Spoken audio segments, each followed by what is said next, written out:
Doce. É um irmão abençoado, já há alguns anos, muito amigo do Jerônimo, que é o responsável por missões aqui na igreja. E o Brunello, ele tem um trabalho lindo que nós conhecemos alguns meses atrás, ali perto de Curitiba, Rio Branco, né? Isso. Que trabalha com um centro de recuperação de dependentes, de pessoas que estão, né, lutando contra o vício das drogas. E, irmãos, é algo sensacional o que esse irmão tem feito por intermédio do Espírito Santo. E a gente esteve lá visitando, o Jerônimo insistiu para a gente ir lá, não, a gente tem que ir lá conhecer, a gente tem que ir lá conhecer, e às vezes os compromissos não deixavam. E eu, Diego, o Léo e o Jerônimo pegamos o carro de manhã cedinho aqui, saímos, fomos para lá, deu 4 horas de viagem, e conhecemos lá todo o trabalho que é feito. Irmãos, é um trabalho espetacular. Hoje eles têm 23 ou 24 internos ali. Hoje foi 2 embora, então nós estamos com 20. 20. E desses 20, irmãos, segundo ele nos passou, somente 4, né, pagam uma mensalidade assim, com os custos, porque tem café da manhã, almoço, janta, moradia, etc., né, todos os custos para manter aquele lugar. Só 4 dos 20. E como que os outros, né, 16 estão lá? Estão lá por causa de você, irmão. Por causa da igreja A, da Assembleia, da Quadrangular, daqueles irmãos que são tocados para manter esse projeto. E quando a gente chegou lá, né, o Gerônimo não me falou nada, irmãos, do jeitão assim do Brunello, nessa jaqueta de couro, assim, essa barba bonita que ele tem, né, as tatuagens. E quando eu vi, irmãos, o Brunello, eu fiquei feliz, eu vibrei. Porque pessoas como ele, irmãos, entram em lugares que nós, como igreja, não conseguimos. O Brunello, ele tem um acesso que nós não temos. Porque se eu chegar lá, o pastor Dani, né, ainda mais que eu botei óculos hoje aqui, irmão, é porque eu estou meio cegueta mesmo, tá? Não é para ficar bonito, não, porque a gente ficou pior. Eu não estou enxergando. Agora eu enxergo todo mundo aqui embaixo, aqui de cima. E se eu chegar lá, as pessoas já vão começar a me olhar de alto a cima, quem é você, né? O pastor Brunello, ele tem um trabalho sensacional, não somente com essa equipe, né, que trabalha, né, com os dependentes químicos, com ex-dependentes químicos, mas ele trabalha com uma galera underground, isso, né? Pessoal do heavy metal, irmãos. E é sensacional. Depois você segue ele lá no Instagram. Os cultos dele, irmão, não é com essa coisinha delicada que a gente faz aqui, não, irmãos. É heavy metal, é distorção mesmo, é pesado o som. E aí a gente pode olhar, né? Não, isso aí é muito diferente do que eu estou acostumado. Irmão, Jesus também foi muito diferente daqueles que estavam na sua época. E eu, particularmente, pastor Dani, eu amo os diferentes. Eu amo quem se veste diferente, quem pensa diferente, quem se porta diferente, mas que mantém a base no Evangelho, o princípio inegociável do Evangelho. Quando a gente chegou lá para conversar, a gente trocou meia palavra lá com ele, a gente entrou dentro do carro para vir embora. Eu não sei se eu tinha falado para ti lá na nossa conversa, eu disse, Gera, o Brunello tem que vir pregar no culto de missões, porque eu quero que ele venha e a igreja conheça, né? Ontem nós tivemos um tempo assim maravilhoso, ontem aqui com a liderança da igreja. Foi muito bom. O Brunello, o que a gente viveu ontem à noite aqui, fazia tempo que eu não vivia. Foi sensacional. E aí ele perguntou assim, não, mas amanhã à noite eu vou botar uma camisa assim, né? Eu assim, cara, eu prefiro que tu venha com o negócio de couro mesmo assim, com as tatuagens à mostra. Mas tu fica à vontade, né? Tu estás em casa. E hoje ele vai estar ministrando a palavra e eu disse para ele assim, cara, tu tens a liberdade que tu tens como se tu estivesse lá na Gólgota, na igreja onde você pastoreia. A mesma liberdade. Nós, como igreja, a gente organiza, irmãos. Isso faz parte. Nós organizarmos algumas coisas, é de forma muito simples.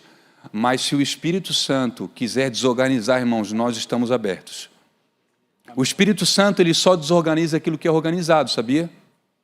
O Espírito Santo nunca vai tocar naquilo que está desorganizado. Para Deus botar a mão é necessário que você organize.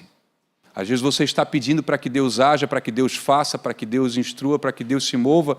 Ele disse, primeiro faça você, a sua parte, aquilo que cabe a você. Depois eu venho. E eu queria que você se colocasse de pé nesse momento, nós vamos orar pelo Brunello. Pedir para que a graça de Deus venha sobre ele. Irmãos, ele é um homem de Deus, ele é um teólogo. A palavra que ele trouxe para nós ontem à noite aqui fazia tempo que eu não ouvi, irmãos. Já ouvi muita gente grande falar. O que ele falou para nós aqui foi algo que eu fui muito impactado. Espírito Santo, nós oramos, Senhor, pela vida do nosso amigo. Que o Senhor use com poder e graça, que a Tua palavra, Senhor, que já está no coração dele, possa ser derramada sobre a igreja. E que nessa noite nós sejamos edificados, Pai, para a Tua glória, em nome de Jesus. Em nome de Jesus. Amém.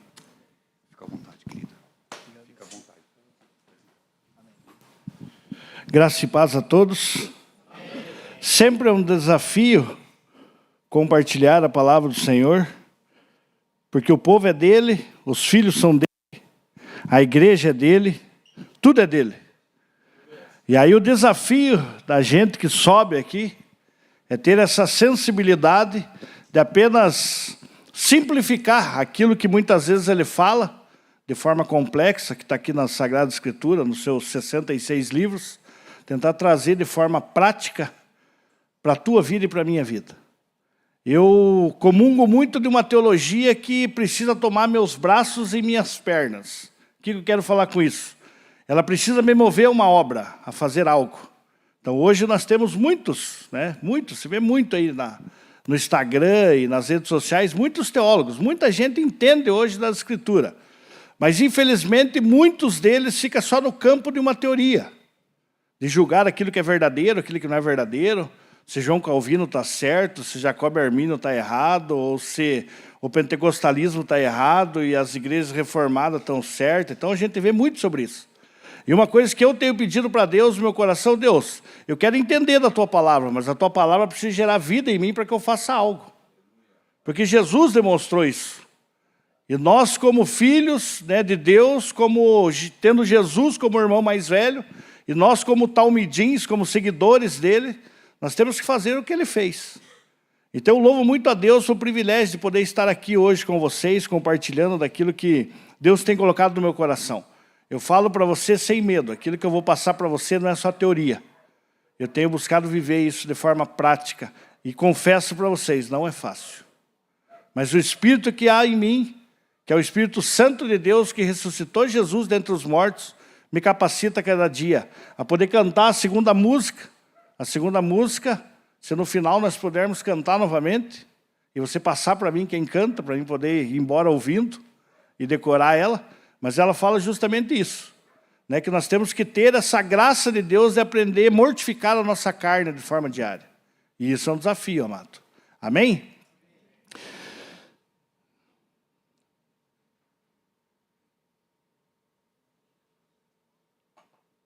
Eu queria que você abrisse, por gentileza, a tua palavra lá em Romanos, no capítulo 12, no verso 2. Queria dar início da exposição da palavra com esse texto. Então, meu nome é Anderson Brunello, Anderson Luiz Brunello, tenho 46 anos, estou há 25 anos em abstinência. De acordo com a saúde, eu ainda sou um adicto, porém abstinência. Porém, de acordo com o Evangelho, eu sou uma nova criatura, sou um homem livre. Não há nada que me aprisione mais, principalmente no que tange em relação às drogas. Eu não usei por muito tempo prolongado, mas o tempo curto que eu usei de forma intensa, na década aí, no período dos anos 90. E eu venho para Cristo em 99. 99, Cristo me elege nele e me capacita para uma obra, me dá uma vocação, a qual num período de 8 meses eu já vou para o campo missionário.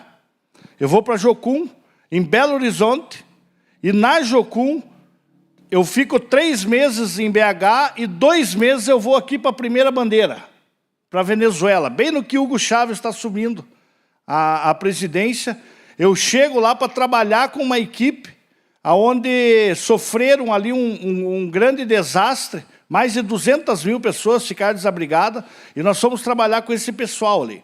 E lá nesse período que eu fiquei 2 meses, Deus confirmou o meu chamado, a minha vocação, que era trabalhar de tempo integral na obra do Senhor, a qual, pela graça dele, eu estou até hoje, né, completando aí quase 26 anos nessa caminhada. Tive um espaço curto de tempo, a qual eu cheguei para Deus e falei assim: não quero mais saber da tua obra, vou entrar numa baleia, e essa baleia não está no mar, vai estar na estrada, que era um caminhão, e eu fui para a estrada trabalhar de caminhão, que era uma das profissões que eu tinha na época, e literalmente eu fiquei preso dentro daquela baleia entre rodas por um bom tempo, até que Deus me confrontou e usou pessoas, usou situações e circunstâncias, a qual fez com que eu abrisse mão daquilo e voltasse a fazer o que eu faço hoje.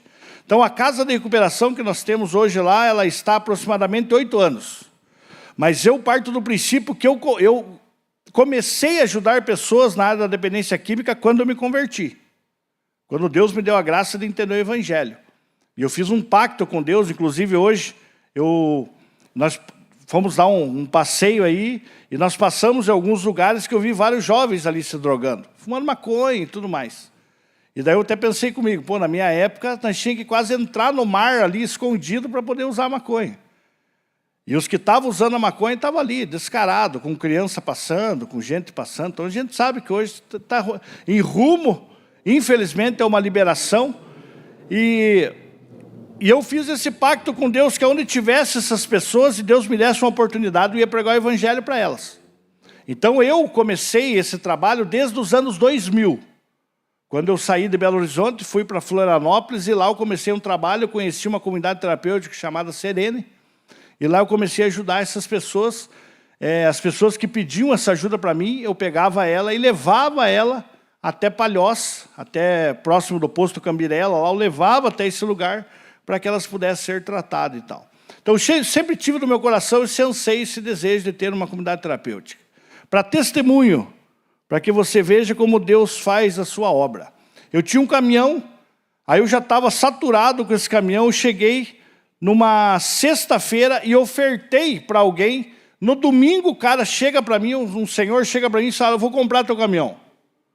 O caminhão valia ali 45 mil reais. Ele falou: te dou uma EcoSport XLT completa, ano 2008, estava bem zerado assim de quilometragem.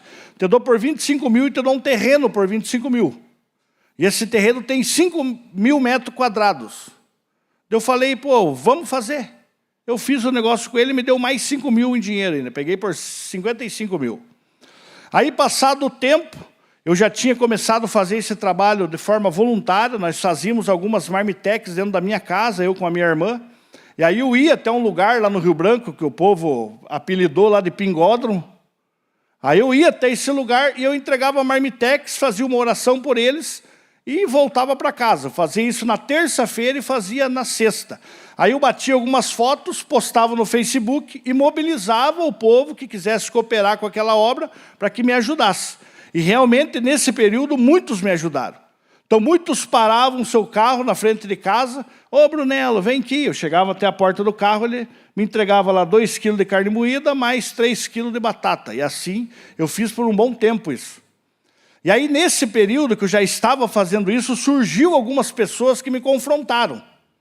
E uma delas foi um acolhido, meu primeiro acolhido. Quando eu chego a entregar a marmita para ele, ele fala para mim assim: viu, Brunello, senta aqui comigo. Eu sentei ali junto com ele no chão, ele falou: viu, você vai ficar só dando de comer nós? Só vai trazer a comida aqui para nós e deixar nós aqui nessa situação? Eu falei: mas o que você quer falar com isso? Eu estou doente, cara, preciso sair daqui. Daí mas o que você tem? Desculpe falar, eu preciso ser sincero, nós estamos tudo em família aqui, amém? Aí ele falou: eu estou com alguma coisa no meu intestino e não sei. Eu digo para você que se eu tiver agora aqui que soltar uma flatulência, aqui, um ar, eu acabo fazendo muito mais coisa, não estou conseguindo me conter mais. Falei: então, deixa eu ver o que eu faço. Eu pensei comigo ali, falei: não tem alternativa do senhor levar para minha casa. Vou pegar esse rapaz e vou levar para casa. Aí eu estava com um rapaz trabalhando junto comigo, que está comigo até hoje, que sempre teve uma vertente de missões, de querer ajudar as pessoas e tal, de Guarapuava ele. E aí ele estava comigo, cheguei para ele e falei, viu, Padilha, vamos levar o Nelson, que era o nome do rapaz, para casa, e aí lá eu preciso que você me ajude. Aí nessa época, atrás da minha casa era a casa da minha mãe. Minha mãe tinha conhecido uma pessoa que ela se muda desse lugar e deixa a casa vazia. Eu pego o Nelson e levo para lá. Só que quando o Nelson chegou em casa, eu falei, Nelson, está aqui as roupas, eu dei roupa, arrumei algumas roupas para ele. Falei, ó, você vai, toma banho, depois eu vou arrumar um lugar para você ficar. Isso passou quase 50 minutos. E eu fiquei incomodado com aquilo, falei, pô, alguma coisa está estranha. Bati na porta, ô, Nelsinho, ele já saiu. E daí eu fiquei com medo, porque o alcoolista, quando ele está na fissura, se tiver pinho-sol, tiver perfume, o que tiver, ele toma tudo. Na fissura dele. Eu me deu aquele start, eu peguei a chavezinha, abri por fora. A hora que eu abri por fora, meus irmãos, que eu olhei o box, terrível. Eu vou só dizer a cor, você já vai entender. E tudo marrom estava. O box inteiro. Aí eu olhei aquilo e falei, sangue de Jesus tem poder, Nelson. Daí ele, rapaz, já vou limpar aqui e já saio. Eu falei, não se incomode. Só se enxágue aí certinho, você lave aí, dei a toalha para ele, tirei ele ali, dei o brinco que ali foi o batismo da minha esposa no ministério. Porque daí eu fui acudir ele, chamei ela, falei, vem aqui que eu preciso da tua ajuda agora. Vai lá no banheiro e olha que tamanha a obra, e eu preciso que você me ajude. E graças a Deus ela nunca reclamou, ela sempre ajudou. Tanto que ela ficou aí aproximadamente 4 anos nesse trabalho comigo, ela lavando a roupa dos meninos, que nós não tínhamos água. Então ela lavava a roupa de todos os meninos, entregava ali todo perfumadinho, e eu levava para os meninos até na casa. E graças a Deus nós estamos hoje fazendo esse trabalho lá. E aí o que aconteceu? Eu peguei esse terreno e vendi esse terreno. Passou uns 6 meses do que eu peguei, fiz uma venda. Peguei 50 mil no terreno. De 25, ganhei mais 25 no período de 6 meses. E aí já estava fazendo esse trabalho. Aí o cara que comprou de mim, eles montaram uma fábrica de barracão, desses pré-moldados aqui. E aí um outro amigo meu entrou de sócio com ele e acabou comprando dele esse terreno. Aí eu lá fazendo as marmitas e tal, de repente encosto uma caminhonete na frente de casa, eu olho esse meu amigo, ele, vem aqui. Eu chego na frente, chego a conversar com ele, ele falou, o que você está fazendo, cara? Vai dizer que está vendendo droga de novo. Eu falei, não, capaz. Daí ele, não, estou brincando, eu tenho acompanhado você ali no Facebook e conversei com a Eliane e nós queremos te ajudar. Deu, mas como? Ele, por que você não abre uma casa de recuperação para você? Eu falei, vou, no tempo de Deus eu vou. Por que você não faz lá no terreno que era teu? Eu falei, não tem como fazer lá, porque era meu, né? Já não é mais. Eu vendi para o Clóvis. Daí ele, não, mas não é do Clóvis mais, cara. Eu comprei aquele terreno. Deu, sério? Mas e qual que é a ideia? Eu conversei com a Eliane, se você quiser abrir uma casa de recuperação lá, eu faço uma doação do terreno para você. E ele me doou o terreno que era meu, e hoje nós temos uma casa lá, que o pastor Daniel esteve lá. Eu prometo para vocês que eu vou mandar essas fotos para o Jerônimo, desde quando começou e até o que nós temos hoje, dentro de toda uma obra que está lá construída, e Deus tem se feito presente lá dentro. Mas eu digo para você que isso, trazendo para o contexto nosso de missões, só é possível eu fazer aquilo que eu estou fazendo, e eu não sou mais do que você, mas eu acredito que eu só estou fazendo algo lá porque Deus colocou no meu coração o entendimento que realmente nós como igreja precisamos entender. Eu não sou o dono da verdade aqui, mas eu acredito que Deus me trouxe aqui para compartilhar algo. No que eu cheguei, o irmão lá já foi usado por Deus. Né? Como que está o coração como que foi o irmão falou, irmão? Para alimentar esse povo, e é uma responsabilidade grande isso, não é, pastor Daniel? Não é um peso, não é o que você falou para mim, não como peso, mas a responsabilidade é muito grande. Então, dentro desse desafio que eu tenho ainda de alguns minutos aqui, eu queria que você entendesse algo. Lá em Romanos 12, no versículo 2, se você acompanhar comigo, diz assim, e não vos conformeis com este século, mas transformai-vos pela renovação da vossa mente, para que experimentais qual seja a boa, agradável e perfeita vontade de Deus. Amém? Então nós temos aqui a boa, a agradável e a perfeita vontade de Deus. Você já chegou a se perguntar qual é essa boa e agradável e perfeita vontade de Deus para a tua vida? Já chegou a fazer essa pergunta em oração? O que eu queria alertar você é que não tem nada a ver com aquilo que você projeta a respeito de você mesmo. Isso já quero te ajudar aqui você entender. Existe um texto de Provérbios que nós muitas vezes lemos de forma equivocada. Muitos são os planos do coração do homem. Lembra desse texto? Mas os desígnios corretos vêm de quem? Do Senhor. Aí, com base nesse texto, o que nós fazemos? Nós pegamos um certo dia e traçamos vários planos no coração nosso. E muitos deles você coloca até alguns papéis. Imagine que você escreve ali em folhas de papel sulfite e você coloca vários. Desses vários, vamos colocar aí 10 planos que você faz para a tua vida. Pegando aí da fase madura, de 40 anos até o fim da tua vida, aí de 72 a 80, passou disso ceifado cansaço. A Bíblia diz isso, não é eu que estou falando. Mas a Bíblia diz isso. Aí dentro desse período você estabelece esses planos. Aí você lê um texto desse, você acha que é mais ou menos assim. Está lá uma mesa, Deus está do lado de lá e você do lado de cá. Você chega e coloca os 10 desígnios do teu coração. Fala, Pai, está aqui. Esses são os planos do meu coração. Aí na tua cabeça você lê esse texto e você acha que é o seguinte: os desígnios que vai ser a vontade de Deus vai ser aquele que ele vai chegar perto da mesa e apontar. Ou melhor, ele vai ler aquilo ali e falar, filho, isso aqui é melhor para você. Pode pegar isso aqui, ó. Mas antes que isso se cumpra, deixa eu assinar. Pega a caneta espiritual e escreve o nome dele ali como se estivesse preenchendo uma folha de cheque, validando os teus planos. Não é o que muitas vezes a gente acha nesse texto? É ou não é? Porque muitas vezes, você ora em rumo e em prol aquilo que você coloca como desígnio para você. Quantas vezes você orou, Deus, sabe que é para mim trabalhar lá mesmo? Deus, será que é para mim fazer tal negócio? Deus, será que é essa esposa mesmo para mim? Deus, será que essa pizza que eu vou comer depois do culto está abençoada pelo Senhor? Será que não foi um irmão que ainda está perdido em certas religiões que fez e vai causar mal para mim? A ponto de eu achar que eu tenho direito de abençoar aquilo que já vem como bênção da parte do Senhor? Aí você faz todos esses planos. Mas o texto não diz isso, meu irmão. O texto é mais ou menos assim. Você coloca aquelas 10 folhas... Deus, qual delas para mim? Ele chega aqui e faz isso aqui, ó. Joga tudo os teus planos, aí ele tira do bolso dele o desígnio dele, e ele fala, é esse aqui, irmão. Meu filho amado. É esse aqui.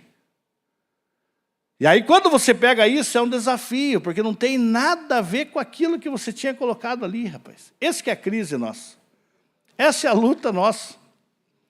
Essa é a luta nossa, as nossas orações, de acordo com João, 1 João 5, a partir do verso 14 e 15, se o irmão quiser colocar aí, diz que esta é a confiança que temos para com Ele, que se pedirmos alguma coisa segundo a sua vontade, Ele nos ouve. Então o texto me leva a entender o seguinte, que para Deus me ouvir em uma oração, tem que ser a vontade dEle.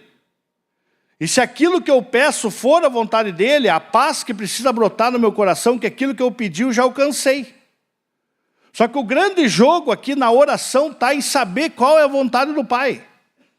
Então uma coisa que eu sempre falo para os meninos lá, é uma coisa que caiu no meu espírito, a oração não é eu chegar com uma folha de papel sulfite, Pai, qual delas o Senhor vai me dar? Não, não é sobre isso. A oração é chegar com uma folha de papel sulfite vazia e com uma caneta, Pai, qual é a tua vontade para mim no dia de hoje? O que o Senhor quer que eu faça no dia de hoje? Jesus não orava? Nós não temos na Escritura aqui? Jesus sempre orando. Eu fico imaginando Jesus orando. Já me questionei comigo. Falei, o que será que esse homem falou? Porque não relata. Mas a gente sabe que ele como Deus, 100% homem, nós vemos o quê? Jesus falando com o Pai, Pai, o que o Senhor quer que eu faça hoje? Né? Na madrugada, porque ele sempre estava na madrugada. Aí o Pai chega e fala para ele, ó, você vai sair de Samaria e vai entrar na Judéia. Só que o pessoal lá não gosta muito de você. E aí você vai passar num outro lugar lá, antes de chegar em Jerusalém, vai chegar num tanque, chamado Betesda. Mas eu conheço teu coração, meu filho. Você vai chegar lá e vai fazer aquilo que eu quero que você faça. O que seria, Pai? Tem um anjo que eu mando lá, e desce lá, e mexe na água, e aquele que entra na água é curado. Mas tem um abençoado lá que já está 38 anos, que ninguém consegue ajudar ele. Aí você vai entrar naquele lugar, eu sei que o teu coração, assim como o meu, vai estar impelido de querer curar todo mundo lá. Mas você não vai curar todo mundo, você vai curar só ele. Aí fica Jesus olhando, ô pai, mas só um, vou curar só um. Sim, meu filho, um só você vai curar. Aí Jesus vai lá e faz e cumpre a vontade do Pai. Por que eu tenho essa convicção que foi mais ou menos esse diálogo que eles tinham? Porque Jesus fala em um determinado momento que ele não faz nada sem que o Pai dele ordene. Ele não podia fazer nada sem que fosse a vontade do Pai para a vida dele. Então isso me leva a entender que as nossas orações, a minha oração e a tua oração, nós precisamos compreender isso. Pai, qual que é a tua vontade? Então dentro do teatro que foi feito aqui, da dança que foi feito, do cântico aqui, do tim aqui que foi feito, não sei se vocês notaram, mas um dos trechos ali fala que não é uma opção para nós missões, é uma ordenança. Para todo aquele que é filho do Altíssimo Deus, é uma ordenança para mim e para você falar para os nossos irmãos que eles estão cegos do entendimento lá fora. A prostituta, às vezes que você vê lá fora, às vezes se escandaliza com ela é tua irmã. Ela só não sabe disso ainda. Mas nós precisamos, nós como igreja, ir até essas pessoas e poder pregar o Evangelho para que, 2 Coríntios 4,4, aconteça algo que fala que o príncipe desse século cega o entendimento das pessoas. Então nós temos que ir lá para pregar o Evangelho para que seja descortinado a cegueira, para que essas pessoas entendam qual é o papel dela e possam estar aqui conosco. Eu não sei você, mas eu não tive uma vida como eu tenho hoje. Eu louvo a Deus que um mais louco que eu pregou o Evangelho para mim um dia. E quando ele chegou, falou assim, eu vou fazer uma oração para você. Eu falei, só não coloque a mão em mim. Porque como eu chegava às vezes chapado em casa, e daí eu ligava na televisão para dar risada foi bem na época que o Edir Macedo estourou lá com os demônios no microfone, gritando.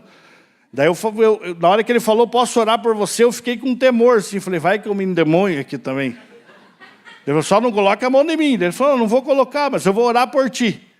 E ele orou por mim, eu lembro que na oração dele ele falou assim, Deus, será que o Senhor me ama mais porque passei em primeiro lugar na Federal e hoje sou um geólogo? E não amo o Brunello porque é um caminhoneiro? Pensei, pô, mas que oração endemoniada é essa? Mas aquilo ali fez sentido, porque ele orou o seguinte, Deus, eu sei que, independente da nossa classe, de escolaridade, ou isso aqui agora, o Senhor tem um plano na nossa vida igual. A mesma obra que o Senhor tem na minha vida, o Senhor tem na vida do Brunello. Aquilo ali me deu um start. Tanto que foi ali que o Espírito Santo começou a me convencer, porque eu, depois daquela oração, eu fumei mais um baseado e o baseado não prestou para mim. Não fez sentido para mim aquela maconha.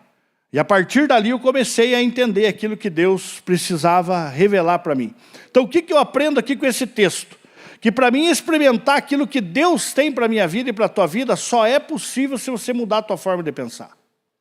Não tem como.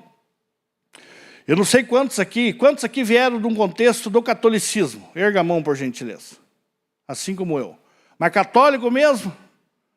De ir na missa, confessar para o padre, de ir lá cumprir. Eu já não cumpri, ontem eu confessei ali, que era sempre 70 Pai Nosso e 80 Ave Maria, eu sempre ficava devendo, nunca conseguia terminar.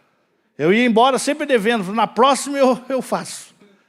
Então eu vim desse contexto, e esse contexto, assim como Paulo aqui está contextualizado a falar para os gentios situados em Roma, a qual alguns judeus aqui estavam oprimindo os gentios, falando que eles tinham que cumprir algumas leis judaicas, Paulo vem aqui e fala, gente, pare com isso. Vocês nunca vão entender aquilo que Deus tem para vocês se vocês não mudar a forma de pensar de vocês. Se vocês não compreender aquilo que o Pai tem para vocês, vocês não vão viver. Esqueça de todo o ensinamento judaico, esqueça de toda a doutrina religiosa. O que o Pai tem é muito mais do que aquilo que vocês estão vivendo hoje. Essa palavra aqui no grego é uma palavra chamada metanoia. E a palavra metanoia aqui, ela não é só uma mudança de pensamento. Ela vem da mesma raiz de conversão. Essa mesma palavra está contida lá em João, no capítulo 3, a partir do versículo 3, quando Jesus começa a falar com Nicodemos. E começa a falar que é necessário nascer de novo. Essa palavra nascer de novo, ela está enraizada nessa mesma palavra que Paulo está trazendo aqui, chamando a atenção desse povo aqui. Então é mais ou menos como fosse assim. Você nasceu, beleza? Você nasceu.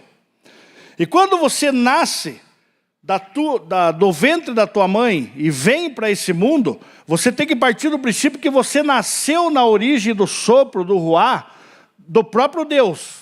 Amém? Você nasceu de Deus, a origem da vida está em Deus. Você veio para o mundo.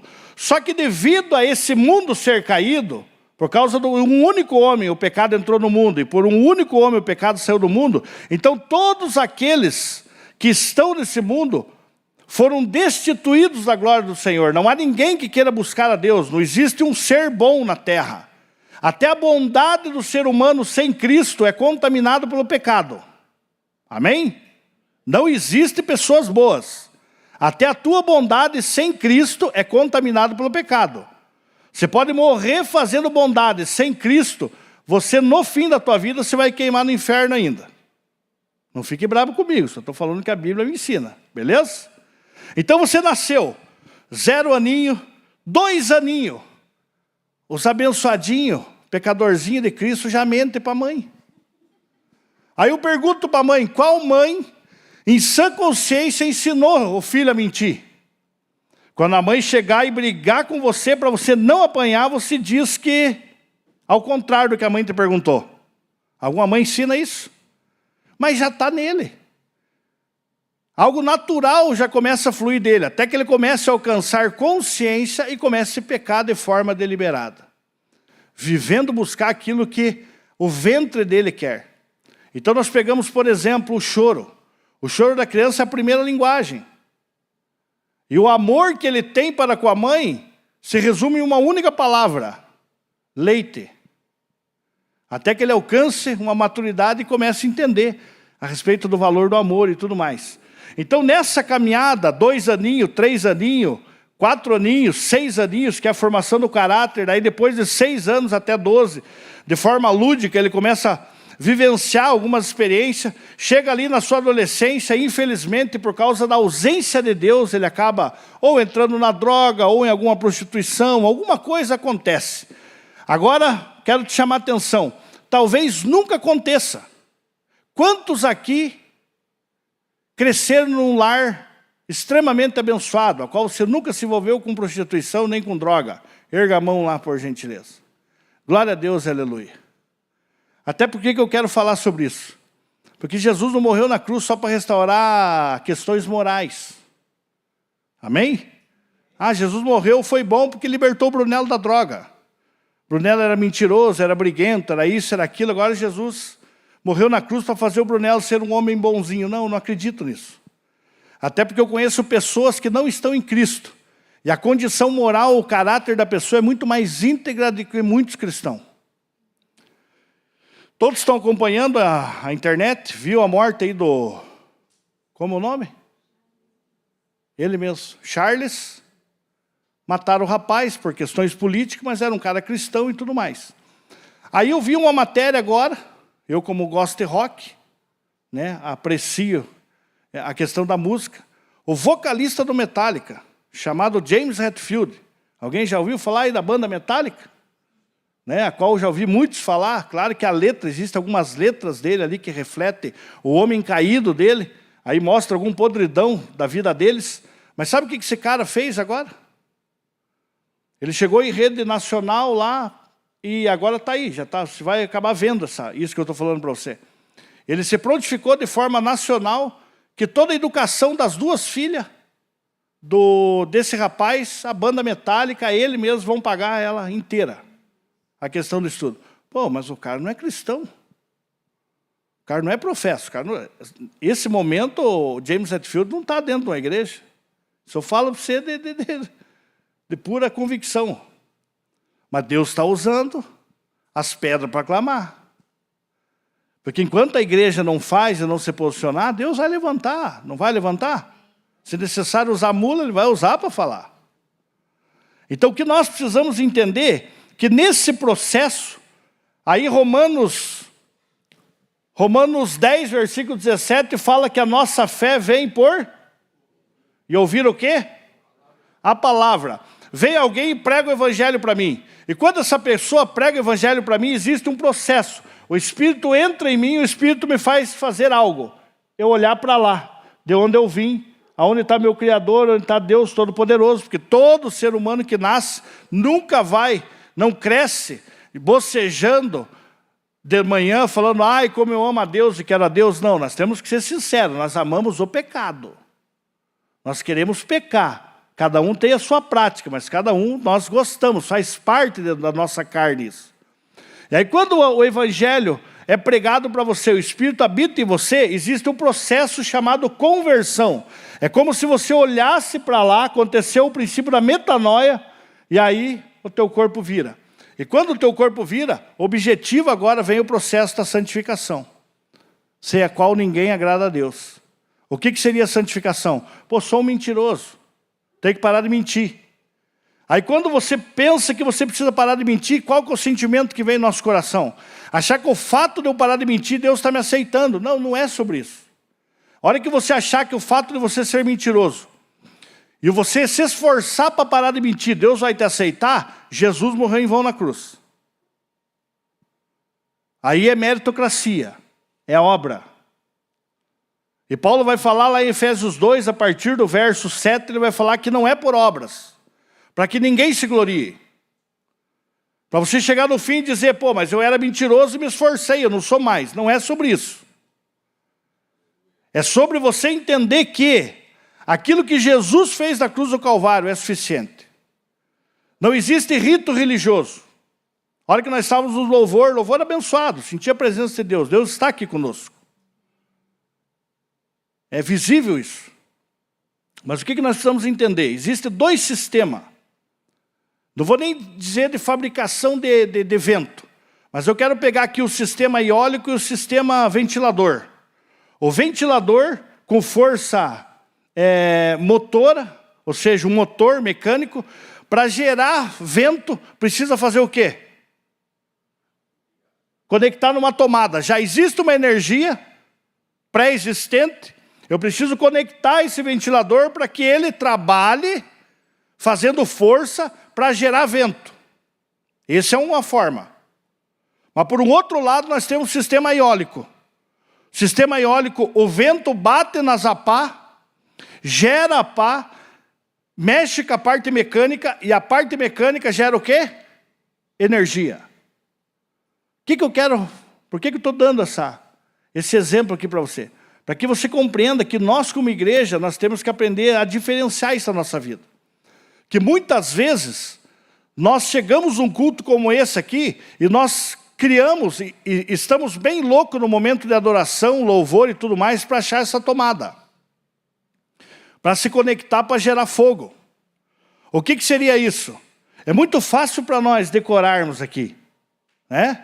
Não que não tenha que ter excelência, precisa, mas é muito fácil pegar as músicas, muito fácil decorar o louvor, muito fácil chegar aqui em cima e iniciar o culto. É fácil fazer tudo isso. E muitas das vezes, nós saímos da nossa casa e chegamos aqui nesse lugar e entramos nessa atmosfera de fazer algo, achando que a única pessoa que não é convertida aqui no nosso meio é o próprio Deus. Daí nós achamos que nós temos que estar fazendo algo, erguendo o braço, né? Daí o pastor diz, aleluia, daí você já se embala ali, glória a Deus, oh glória, amém, né? É fácil a gente entrar nessa atmosfera, muitas vezes mecânica, para gerar espírito, para querer gerar um fogo aqui no nosso meio. Eu digo porque eu já vivi isso. Era vigília, não que eu não sou contra a vigília, é importante, oração, é tudo importante. Mas é uma linha tênue a ponto que se você não cuida, nós chegamos num lugar como esse aqui, nós começamos a fazer e fadigar as pessoas para querer convencer Deus a descer e abençoar nós. Abençoar a minha vida e a tua vida. A hora que eu estava no louvor, que eu olhei para você, eu até comentei com a minha filha, meu pai, mas já vai começar assim. Mas eu me deu vontade de perguntar para você, o que você veio buscar aqui hoje? Por que você saiu da tua casa e veio num lugar como esse? Você veio para buscar algo? Eu falei ontem que eu ia fazer essa pergunta, Eu vou fazer para vocês hoje. Quando saiu da sua casa e crê que existe uma bênção para você hoje, erga a tua mão, por gentileza, bem alto. Glória a Deus e aleluia. A grande maioria. Eu tenho uma boa notícia para dar para você que ergueu a mão. Não se constranja, mas eu estou aqui para ajudar você, assim como eu também fui ajudado. Talvez aquilo que você está procurando, você não encontra aqui dentro. Talvez aquilo que você está procurando, só Satanás pode dar para você. Porque só Satanás troca bênção em troca de culto. Jesus não faz isso.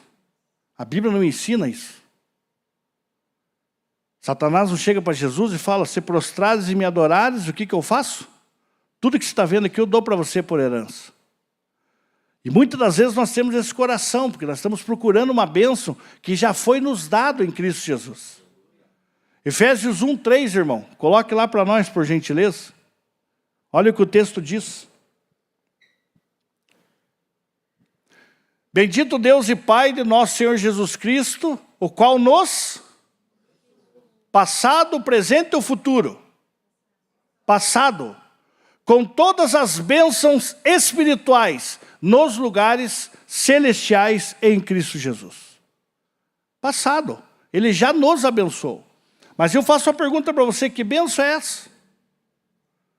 Porque quando nós pensamos em ser abençoado, a nossa mente, por ser terrena, nós pensamos aqui nas coisas da terra.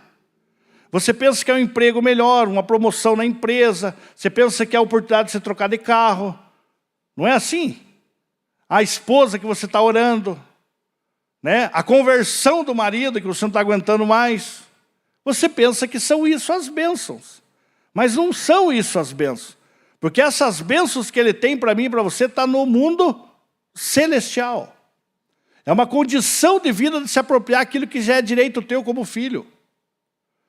Por que eu quero que você entenda esse texto aqui? Porque o desafio meu e teu, até mesmo aqui voltando para o contexto de missões, é entender que quando você sai da tua casa para vir para um lugar como esse, você tem que ter a consciência que você já é abençoado. Você não pode fazer esse lugar aqui só com uma boutique, com o teu shopping de vir consumir algo. Aqui não é lugar de consumo. Tem sido falado isso no Brasil inteiro. É o que mais falam hoje, os pastor, coach, é o que mais estão falando a respeito disso. Mas é uma coisa que não é nada novo, porque a Bíblia já ensina isso. Aqui não é um lugar para nós consumirmos algo. Aqui é um lugar para você se doar. Para você se dar. Você pega João 3,16, texto áureo das Escrituras, acredito que todos aqui saibam de cor, porque Deus amou o mundo de tal maneira que deu seu Filho unigênito para todo aquele que nele crê, não pereça, mas tenha vida eterna. Esse texto contém toda a essência do amor de Deus para com a humanidade. Numa simples palavra, de 3 letras. Deus amou o mundo e ele só falou para a humanidade. Isso? Ele não fez isso, ele agiu. E ele agiu como? Ele deu seu Filho. Então o amor é muito mais do que receber, o amor é dar. E nós como igreja, como noiva de Cristo, que estamos sendo adornados até o dia que Ele nos leve morar com Ele, nós precisamos entender que nós temos que viver um tempo, não só de ter um departamento de missões, não só de ter simples bandeiras aqui, que talvez eu nunca vá chegar nesses países. Eu até me surpreendi na hora que eu cheguei, olhei aqui, falei, pô, a Venezuela, fui lá, estive lá. E nunca imaginei estar lá. E eu não sei se vou em algum outro lugar aqui. Se Deus assim quiser que eu vá, eu acredito que eu vou. Mas eu creio que o maior desafio não é ir nesses lugares aqui. Porque cada um desses desafios existe hoje um grande desafio para ir para esses países. Se você trabalha, tem que pedir uma férias. Se você não tem dinheiro, precisa levantar um dinheiro. Se existe passaporte para entrar em algum aqui, você tem que ter o teu visto, passaporte. Existem vários empecilhos para você entrar ali. Mas eu digo para você que o maior desafio não são essas coisas. As maiores barreiras não são essas coisas. Sabe qual é a maior barreira? Você sair de você mesmo. Esse é o desafio. Você chegar diante de Deus e sair de você mesmo. O que seria o sair de você mesmo? Você parar de olhar para o teu ventre. Filipenses 3,17, irmão. Se eu não estou enganado. E eu vou confessar para vocês, depois eu mostro para o pastor aqui. O esboço era outro, amado. Eu ia pregar sobre outra coisa, mas Deus quer falar com você. Só está usando eu ia dizer esse mulão, mas não sou o mula mais, eu sou o filho dele, amém? Para edificar a tua vida. Veja o que o texto diz. Sede também meus imitadores, irmãos, e tende cuidado, segundo o exemplo que tendes em nós, pelo que assim andam. Continue lá, por gentileza. Porque muitos há dos quais muitas vezes vos disse, e agora também digo, chorando, que são inimigos da cruz de Cristo. Então Paulo aqui ele vai falar o seguinte, ele vai falar para as pessoas terem zelo e aprender a olhar para ele e para os seguidores dele, para ver o que é o exemplo do evangelho verdadeiro, como que deveria ser um seguidor de Cristo. Aí Paulo vai falar que nos últimos dias iam existir pessoas que eram inimigo da cruz. Aí o que me choca em ver qual que é a característica desse inimigo da cruz. Olha lá comigo. O fim deles é a perdição. O Deus deles é o ventre. E a glória deles é para a confusão deles mesmo. Que só pensam nas coisas terrenas. O que Paulo está falando aqui nesse texto? Queria pedir para você colocar a tua mão agora, por gentileza. Coloque tua mão no coração.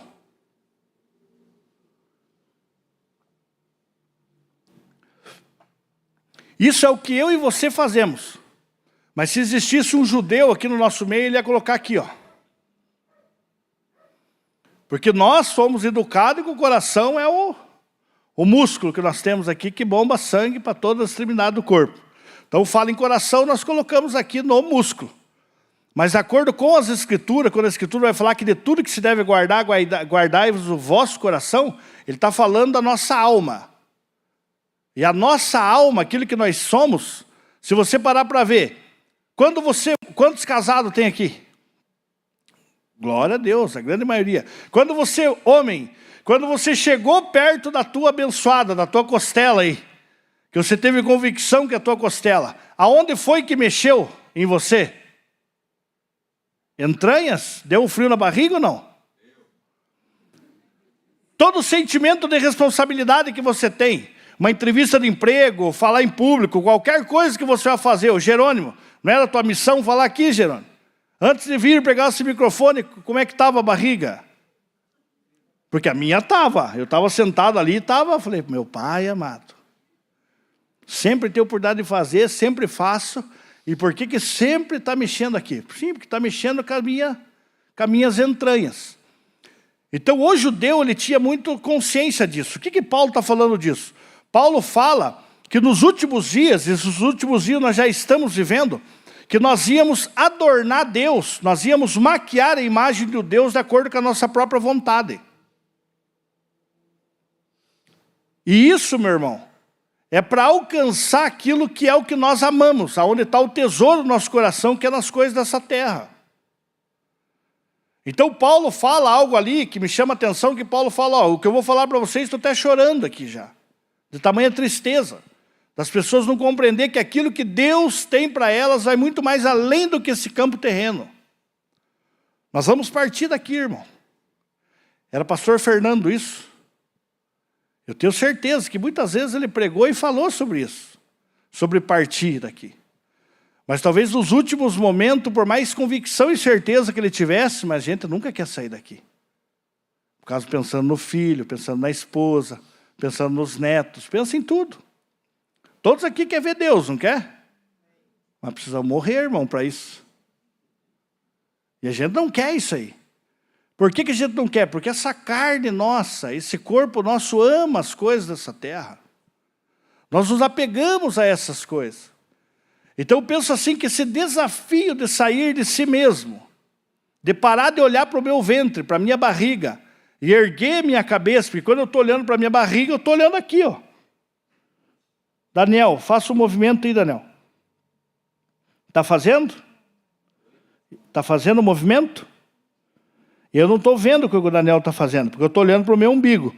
Agora, senhor, aqui eu estou vendo o Daniel fazendo algo. Então, quando Paulo vai falar aqui que nós temos que parar de projetar Deus de acordo com o nosso umbigo, nós temos que aprender a olhar para a necessidade do irmão. Nós temos que pensar nas pessoas que estão aqui. Então, desculpe se talvez tenha ofendido e falar que talvez aquilo que você quer como bênção só Satanás te dá, porque geralmente, às vezes, é o que nós fazemos, que as pessoas estão subindo no morro, nas vigílias, e clamando, chorando, se esperneando em volta de uma fogueira, muitas vezes, estão pedindo coisas que Deus não vai dar para elas. Porque não é a vontade dele isso. Porque a vontade dele consiste em Cristo ser estabelecido na minha vida e na tua vida. Para que eu e você morra para nós mesmos, para que o propósito dele se cumpra para a minha vida. Mas isso só é possível se eu mudar a minha maneira de pensar. Então eu vou perguntar aqui, sejam sinceros para você mesmo, não precisa me responder. Quantos minutos você passa com a Escritura? 66 livros, 39 no Velho e 27 no Novo. Quantos minutos você passa lendo isso aqui? Ah, mas eu não tenho tempo. Beleza, irmão. Só não diga que você ama a Deus. Diga que você ama qualquer outra coisa, que você passa mais tempo empenhando o teu tempo do que dizer que é com Deus. Porque para dizer que ama a Deus, você precisa ter relação. Então, claro que eu liberei o Daniel. Como é que eu não ia falar para o Daniel não me chamar de amigo? Sim, nós somos amigos, mas nós sabemos que nós vamos ter que comer muitos quilos de sal junto, para nós realmente chegar num determinado tempo já da nossa... Né? Talvez no final da vida falar, pô, Daniel realmente é meu amigo. Eu realmente conheço o Daniel. O pouco que nós já estamos juntos, ele já me deu o direito de saber de coisas que eu já conheço um pouco ele, mas a coisa é ele e eu. Então nessa relação, nessa comunhão, vai estreitando o nosso relacionamento. Então o que Deus espera de mim e de você é que você tenha relação com ele, você saiba qual é a vontade dele, e isso só é possível por intermédio da Escritura. Então você precisa ter um compromisso com o Pai. Você precisa conhecer Ele cada vez na palavra dEle. Tudo que eu e você precisamos saber, o que fazer, como fazer, a hora de fazer, para quem fazer, está tudo contido aqui. Mas você precisa se esforçar para isso, irmão. É fácil? Não é fácil. Você acorda com vontade? Não acorda com vontade. Mas nós temos que nos disciplinarmos para conhecer o Senhor. Então, o que eu queria deixar nessa noite como desafio para você, né, para que você buscasse compreender aquilo que é a vontade dEle para a tua vida. Que você chegasse diante de Deus e compreendesse, Deus, eu preciso sair desse marasmo que muitas vezes eu vivo de forma religiosa. Eu não quero fazer o teu culto, a adoração ao Senhor somente de domingo a domingo. Usar esse lugar aqui como um posto de gasolina. Eu venho aqui, me encho, aí eu passo durante a semana me esvaziando, não vendo a hora de chegar domingo me encher de novo. Não, irmão, não é sobre isso. É sobre você ter a consciência que já é abençoado em Cristo Jesus. É sobre você ter a consciência que já está assentado nas regiões celestiais. Efésios 2, para nós irmos em rumo ao fim. Abra lá para mim, irmão. Efésios 2, a partir do verso 8. Se eu não me estou enganado. Efésios. Aí você está em Filipenses.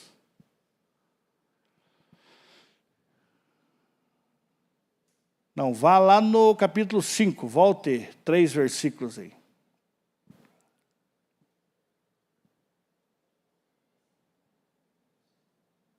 Versículo 5. Isto. Estando nós ainda mortos em nossas ofensas, vos vivificou juntamente com Cristo. Pela graça sois salvos. Versículo 6. E nos ressuscitou juntamente com Ele. E nos fez assentar aonde?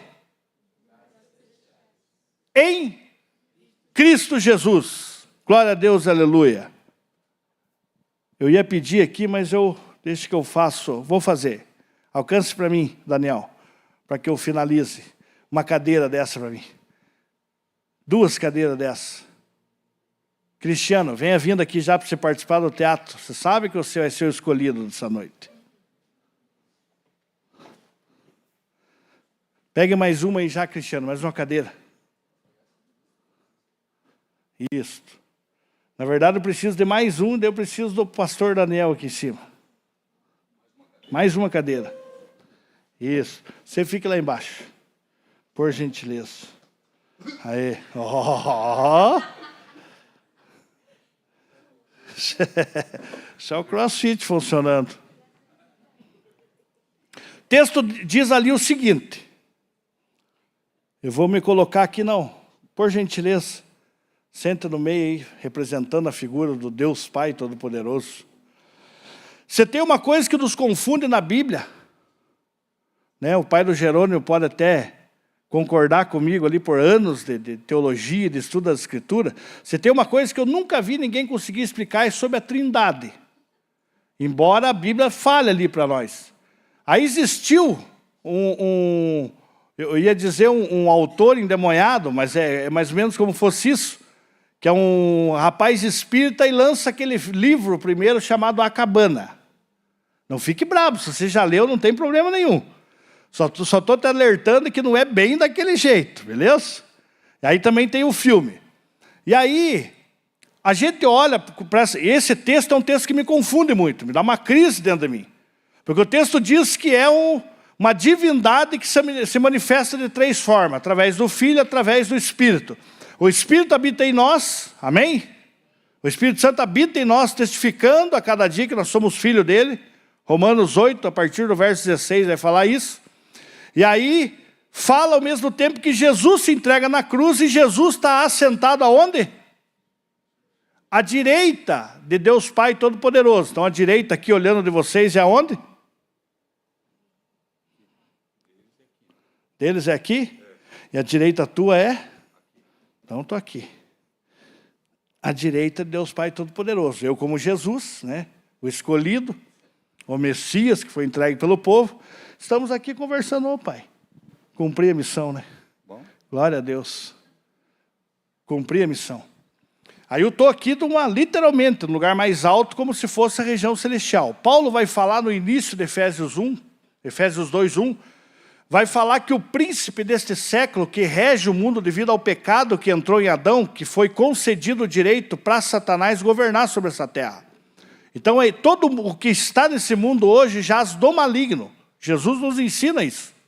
Aí vai falar que outrora, aquele que não está em Cristo, está sob a influência de quem? Do maligno. Satanás governa influenciando toda a humanidade, através de sofisma, através de mentira, através de valores errados, e as pessoas estão vivendo aí hoje. Aí o texto diz que o evangelho vem através da palavra. Alguém vai lá e prega, vou lá pegar minha missionarinha, vai lá missionarinha, com a tua palavra, e pregue lá pro irmão Cristiano. Cristiano está lá na vida louca, muito doido, usando droga, acabando, judiando da família, chega lá missionária, prega para ele, isso, para você. Ó, que glória, só um abracinho, aquele abracinho de evangélico agora, esse, abraço de evangélico. Aí literalmente, você pode sentar missionária, literalmente o texto de Paulo me ensina o seguinte, que Deus pega, vem aqui, Deus pega e me teletransporta desse mundo de trevas para onde? Juntamente com ele e me coloca assentado. Agora esse assentado, eu sei que você vai dar risada, mas é o que o texto me leva a entender aqui. Sente. É assim que nós lemos o texto ali? O que o texto diz ali? Está sentado aonde? Então se levante aí. Essa cadeira aí nem existe. Senta no colinho aqui. O texto me leva a entender isso. Que ele está assentado comigo em Cristo. Eu sou Cristo. Está sentado comigo nas regiões celestiais. Isso não é só o cristiano, não é só eu, é você também, amado. Amém. Se existir uma oportunidade de você dar um glória a Deus, aleluia, era agora. Porque você precisa se apropriar dessa verdade. Porque o estar aqui nessa posição, a palavra cadeira, o estar assentado, ela vem da raiz de catedral. Por isso que você vai ver as igrejas católicas muito com catedrais no centro da cidade. Não tem uma aqui? Porque na consciência de um padre, ele entende muito bem que ele está ali para exercer algo que eu e você temos por direito. Governo. Então um padre chega, por exemplo, numa cidade, quando ele é mudado de uma paróquia para outra, independente se tem evangélico, religião afrodescendente, seja o que for, na cabeça dele todos são ovelhas do seu pastoreio. A cabeça do padre é isso que funciona. Porque ele é educado na teologia a pensar isso. Porque ele sabe que ali Deus colocou ele naquele lugar assentado para exercer governo. Então, quando eu leio esse texto me leva a entender que em Cristo Jesus, eu estou aqui para exercer governo. Aquilo que me oprimia não me oprime mais. Se a droga me oprimia, não me oprime mais. Se a prostituição me oprimia, não me oprime mais. As coisas deste mundo não têm mais influência sobre mim. Amém? Tome posse disso, meu irmão. Está sentado em Cristo Jesus. Amém? Glória a Deus. Muito obrigado. Pode voltar para o seu lugar, Deus Pai, e nós conversamos depois. Então nós precisamos compreender que isso aqui é uma verdade, amado. E se tem uma coisa que eu vejo que nós precisamos aprender para nós finalizarmos, é nos apropriarmos daquilo que está dito. Às vezes nós achamos que a Bíblia é um manual para ditar regras para você do que se deve fazer e não deve fazer. Não é sobre isso, irmão. Paulo fala que o Espírito já está pronto. E se o Espírito habita em você, ele já está pronto. Aí nós achamos que nós temos que ler a Bíblia para aprender a ser espirituais, e não é sobre isso. A Bíblia é para me levar a trazer consciência que eu já sou espiritual e preciso aprender a ser um ser humano melhor aqui nessa terra. Amém? Nós precisamos aprender isso. Você lê as Escrituras e entende. Pô, levei um tapa no rosto, então está aqui, irmão. Vem aqui, volta aqui. Se não fez, bem feito. Bata no outro lado aqui. Que a Bíblia requer isso de mim. Se você tem 2 blusas e está vendo o irmão passar frio aí fora, você não tem que orar para ver se Deus quer que você dê a blusa, irmão. As Escrituras já diz que é para você tirar a tua blusa e dar outra. Mas nós gostamos de orar, porque nós queremos fazer aquele mover, né? Para você poder chegar e contar para os irmãos, irmão, tecladista. Orei hoje de manhã e Deus tocou no meu coração de dar a blusa que eu estava, o mendigo, rapaz. Dei meio com dó, mas cumpri a missão. Nós fazemos isso, achando que nós precisamos ter um aval daquilo que já está dito para mim e para você fazermos aqui, irmão. A Bíblia já diz que é para mim fazer. Eu só preciso aprender a ler aqui e praticar aquilo que Ele me ensina. Então eu louvo a Deus estar aqui hoje, porque eu sei que eu estou praticando aquilo que Ele me convocou para fazer. Testemunhar daquilo que Ele tem permitido eu viver, sendo que eu nunca tive esperança de viver. Porque quem entra nesse mundo de droga, a gente não sabe nem o dia da manhã se vai dar certo. Eu estava agora aqui no Momento do Louvor, um amigo meu está lá no Chile. Está com o irmão dele agora lá no Nordeste. Brunello do céu, me ajude. O traficante quer matar meu irmão, o que eu faço? Aquilo que eu posso fazer é, veja se ele quer vir estar comigo, eu ajudo ele. Só que ele precisa sair de lá e estar ali comigo. Daí ele falou para mim assim, mas o triste é que eu já não consigo falar mais com ele, eu acho que já mataram ele. E é bem possível ter acontecido isso. Então o que eu queria deixar para você nessa noite é esse desafio. De você aprender a se aproximar do Pai. A ponto de você sair de você mesmo. E começar a se importar com pessoas que estão aí, que talvez você vê na fila do mercado. Um vizinho teu endemoniado, que às vezes está lá erguendo o som no último volume para atormentar a tua vida. Você já pensou em sair da tua casa e ir lá perguntar se ele precisa de ajuda? O que você pode fazer por eles? Eu louvo a Deus por aqueles que podem de alguma forma contribuir para ajudar lá a Cross. Assim como as missionárias que também estão no campo, tempo integral. Mas isso não é só missão nossa, irmão. É missão tua também. Deus quer confiar pessoas aqui em Itajaí para você, para que você propague o Evangelho e tire ele dessa condição de trevas. E permita que Deus traga ele para estar assentado juntamente com Cristo, junto com você louvando aqui dentro. Amém? Queria convidar que você se colocasse em pé, por gentileza.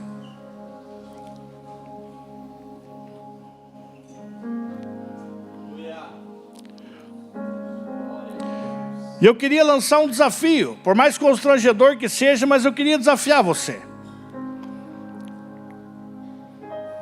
Eu acredito que o que eu falei aqui não é nada novo. Acredito que o pastor tem falado, Deus tem usado pessoas para proclamar essa palavra a você. Mas você que tem despertado no teu coração, você tem sentido no teu coração que você precisa fazer algo a mais para o reino dele, por gratidão, não por meritocracia de receber nada, porque nós já recebemos em Cristo, amém? Tudo que nós precisamos já foi nos dado na cruz do Calvário. Mas você tem entendido que de forma grata no coração você quer fazer algo. Seja trabalhar com as crianças, seja aqui no momento do louvor, seja na diaconia, ajudar a servir, limpar a igreja, organizar a igreja, seja na área do evangelismo, aonde for. Você tem sentido isso. E você quer dizer sim para Deus nessa área. Eu queria convidar você que saísse do teu lugar e viesse até aqui à frente, para que nós, com o pastor Daniel, pudéssemos orar com você. Faça isso, por gentileza. Se você tem sentido isso no teu coração.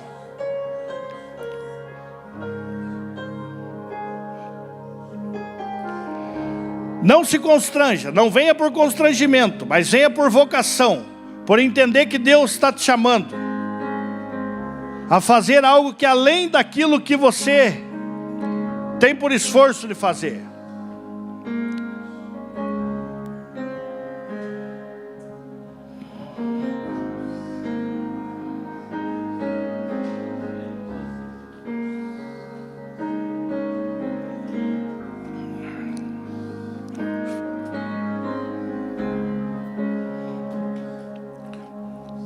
Pai, o Senhor conhece cada um aqui nessa noite, Senhor.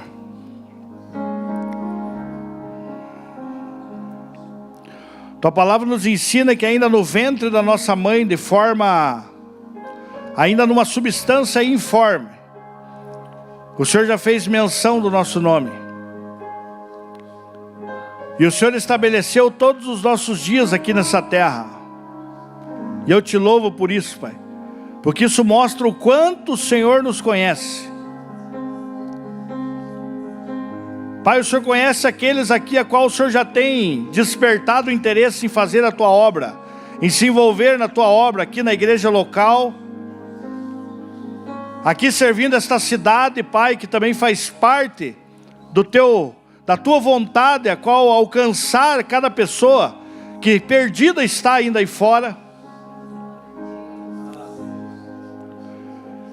Talvez alguns aqui indo para uma missão transcultural em outras nações. Pai, o Senhor conhece cada um aqui, Pai.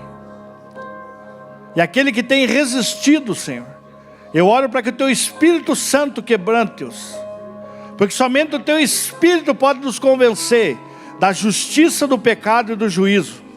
E nós Te louvamos por isso, Pai. Pai, esses irmãos que vieram aqui à frente, eu oro para que o Senhor desperte cada vez mais o anseio de cumprir a Tua vontade. E leve-os a entender que tudo quanto eles fizerem não é obra deles, mas sim do Senhor por intermédio deles, Pai. Deus, andar contigo é leve, não é pesado. O jugo a qual temos que andar é leve.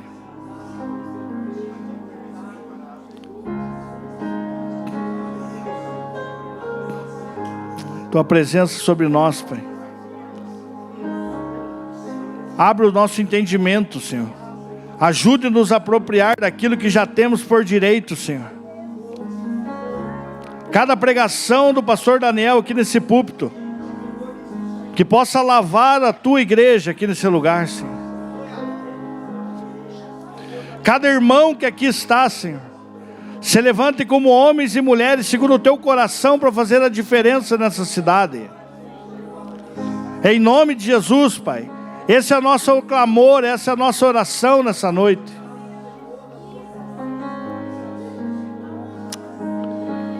Oh, Jesus.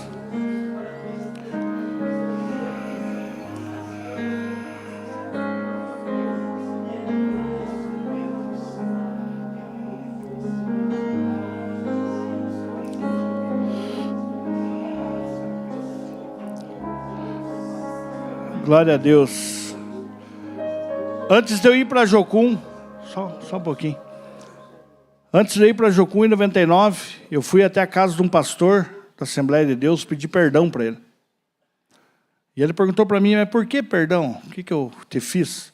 Ele falou, não, o senhor não fez nada para mim, eu que fiz, na verdade. Mas o que você fez para mim? Eu falava que o senhor era ladrão, roubava dízimo dos irmãos para construir esse prédio lá de casa. Estanhou o olho assim, o senhor muito sábio. Ele falou, glória a Deus, não precisava ter pedido para mim, porque você nunca falou isso para mim. mas já que você fez isso, eu quero perdoar você, eu te perdoo. Aí ele explicou para mim ali o que estava acontecendo, o que Deus estava fazendo comigo. Aí quando eu contei para ele que estava indo para missões, ele me deu uma palavra. Ele falou, posso te dar um versículo, uma palavra para você antes de ir embora? Eu falei, pode. Aí ele vai no quarto dele, ele volta com uma caixinha de promessas que era tipo um penal de professor. Aí ele abre aquele penal, ele tira um versículo que dava esse papel aqui, assim. E aí ele abriu em Mateus 11, 28. Lembram desse texto? Vinde a mim todos que estão cansados e sobrecarregados, e eu vos aliviarei. Aí ele me deu aquela palavra, ele falou algo para mim que eu levo para mim até hoje. E eu ouvi hoje, testificou no coração do Daniel, ele sem ele saber, ele fala isso ali. Falando que não é um peso, não é? Que não é um peso, é leve, não é? Por que é leve? Sim, porque é ele que faz, não é nós. Aí quando o texto fala aqui que nós temos que tomar o jugo dele, o jugo aqui não é do verbo julgar, mas é do jugo canga, do boi, que é colocado no pescoço do boi, de um boi mais velho com um boi mais novo, para que os dois andem juntos num cumprimento de propósito.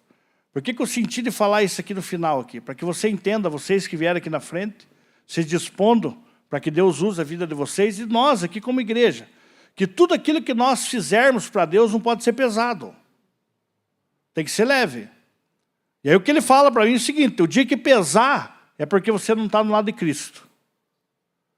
Porque ao lado de Cristo, tudo quanto você fizer precisa ser leve. Tem que ser suave. Porque você está no lado dele, aprendendo dele. Amém? Que você receba essa palavra de hoje no teu coração. O meu desejo é que frutifique essa palavra no teu coração. Que Deus também me dê a oportunidade de poder vir mais, compartilhar aquilo que Deus tem como propósito. Até o meu desejo é que Ele me permita voltar para falar sobre o Filho Pródigo, sobre Lucas 15, né, Cristiano? Quantas vezes já ouviu sobre umas 20 vezes. Eu sou pregador de Lucas 15. Eu gosto desse texto, eu ia pregar o Lucas 15 aqui. Mas vai ser em outra oportunidade, se assim Deus permitir. Amém? Obrigado por tudo, estamos juntos. Que Deus abençoe muito a tua vida.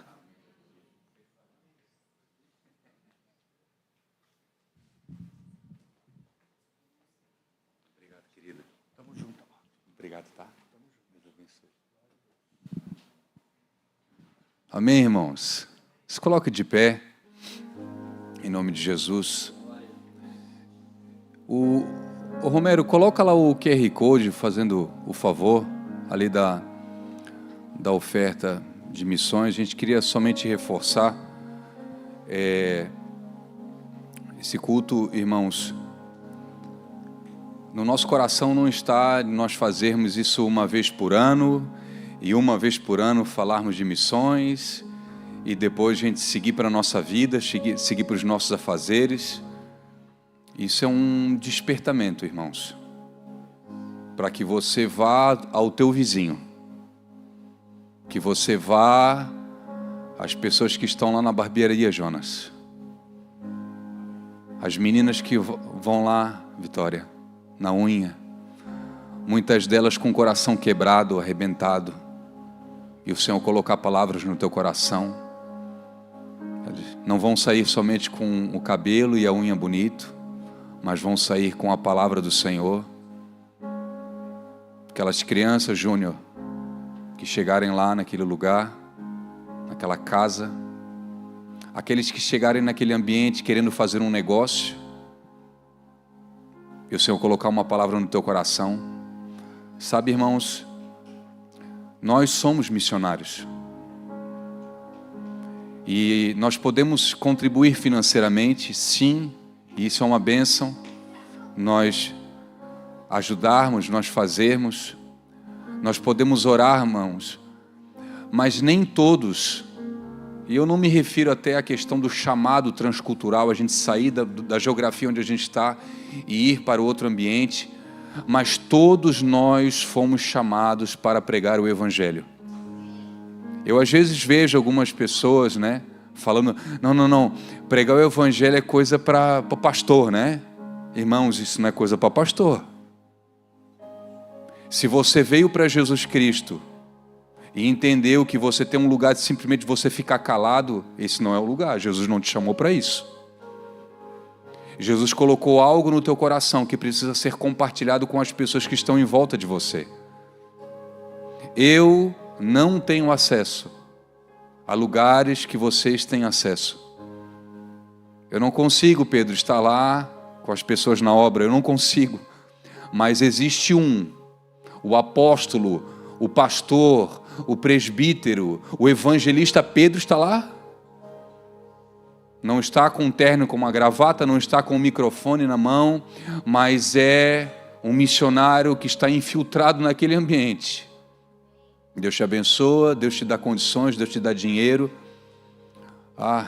Se os Uberes entendessem. Se os Uberes entendessem isso. Se os corretores de imóveis entendessem isso. Se os empresários entendessem que a empresa deles é um campo missionário para aquelas pessoas que estão chegando. Eu escutei hoje de manhã, lá em Camboriú, quando estávamos lá, do presidente da Cacau Show. Saiu agora, tem 2 meses atrás, ele fazendo culto satânico para todos os seus funcionários, obrigando todos os funcionários a participar desse culto, dessa reunião. Aí eu pergunto o seguinte: aqueles que estão lá fazem isso em nome de outros, e você que é um missionário, que é um cristão, tem vergonha? Eu quero te dizer uma coisa, irmãos, essa palavra que o Brunello trouxe para nós nessa noite é uma palavra de confronto.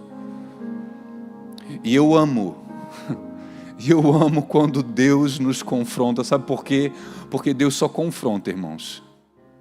Deus só corrige aqueles que Ele ama. Deus, Ele te ama muito e Ele quer que você seja um missionário aonde você está.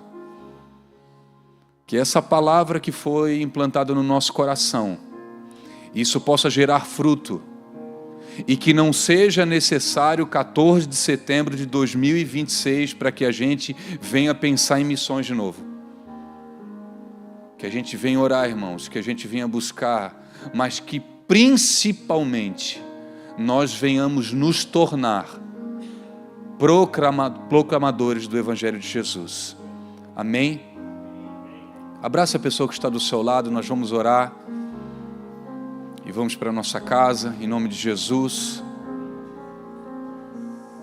Espírito Santo de Deus, que a Tua graça e o Teu poder, que a Tua graça e o Teu poder nos leve em paz e em segurança para os nossos lares, com a Tua rica palavra nos nossos corações. Em nome de Jesus nós oramos.